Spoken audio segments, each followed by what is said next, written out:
Hello everyone. In this video, we are getting started with object-oriented programming for low-level design. Before proceeding, let's first understand what object-oriented programming is. It is abbreviated as OOP in foreign countries outside India, and in India it is generally known as OOPS, also pronounced as OOPS. The meaning is very simple. It is object-oriented programming, and if you are including S as well, then it will become system or structure. So it is basically object-oriented programming system or object-oriented programming structure. Before coming to the object-oriented programming, we should understand what the history of programming has been. Let's start from the beginning, where we are in the 1950s, and we have some languages like COBOL and Pascal. These are very ancient languages nowadays. Many of the systems are still there written in COBOL and Pascal. For example, many of ISRO's systems are still written in COBOL. There we used to write long structured programs. For any small logic, you would have to write many lines of code, and that code won't be reusable. So if some new use case comes, you will have to rewrite the entire logic again. Then breakthrough happened when C language was introduced. C was the first language which was widely adopted and is still affecting many of the modern programming languages like Java and Python. In C, everything was written in terms of functions. Whenever we wanted to have any reusable code, we would write a function, and that function we will reuse across the code to execute the same logic. There, we encountered two terminologies. One is the procedure, and one is function. Many people say that function and procedure are same. Well, technically they are same, but if you go deep down, you will understand that procedure is a special type of function which is of return type void.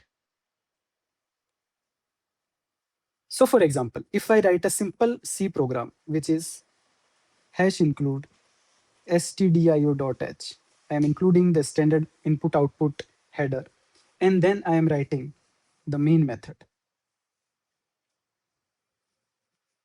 This main is of type int, which it will return in the output. And this is hence known as a function. But consider on the other hand, I just write a void print. This is a function, but its return type is a void. Hence, it will come in the category of a procedure as well. So this is an example of function as well as a procedure. So that's the difference between procedure and function. So C is based on functions and procedures.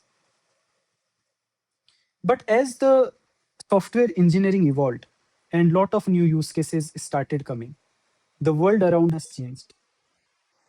Each C program started crossing 50K lines, and it became very, very difficult to maintain such a huge code base. Consider a simple example. Suppose you buy a home, and in the home you have many compartments, right? For example, you have kitchen, you have a hall, you have a bedroom, you have a washroom, you have a balcony. These are all different components which constitute home. When you say that I am going to home, home is nothing but an aggregation of these components.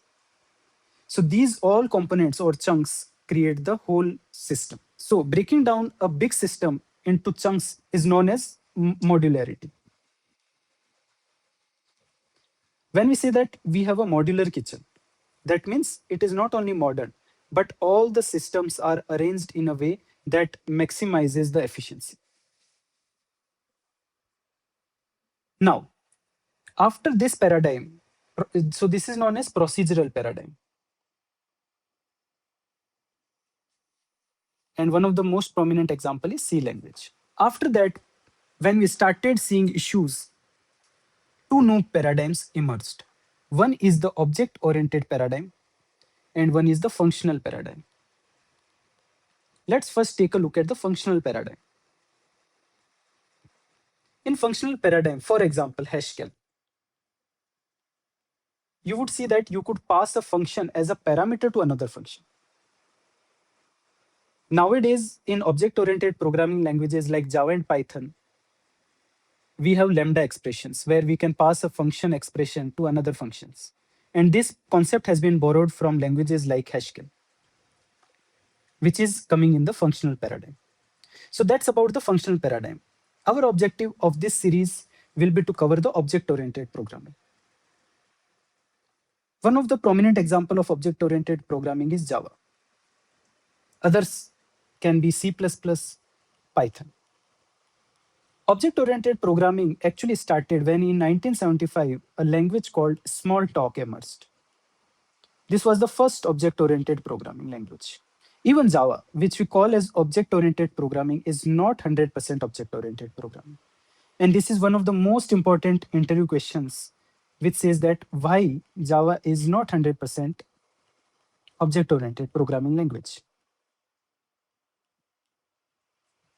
The answer to that is, suppose you can write in Java int x is equals to 3. It's a very simple statement. But do you see this data type is a primitive data type? It is not an object. If I were to write like this, integer x is equals to 3, and this is also correct. Integer is a wrapper class over primitive int. But you see that this statement is also valid in Java. And hence, without the creation of an object, I can write an statement. And that's why Java is not 100% object-oriented programming language. Other data types, for example, float, double, int, boolean, they have corresponding wrapper classes. For example, float is there. For example, double is there. Integer is there. Boolean is there. But these are wrapper classes. So whenever Java sees any primitive data type, it has to wrap that in the object form, in the wrapper class. This is known as boxing. And the reverse process is known as unboxing. And generally, it is handled automatically, so it is known as auto boxing, auto unboxing.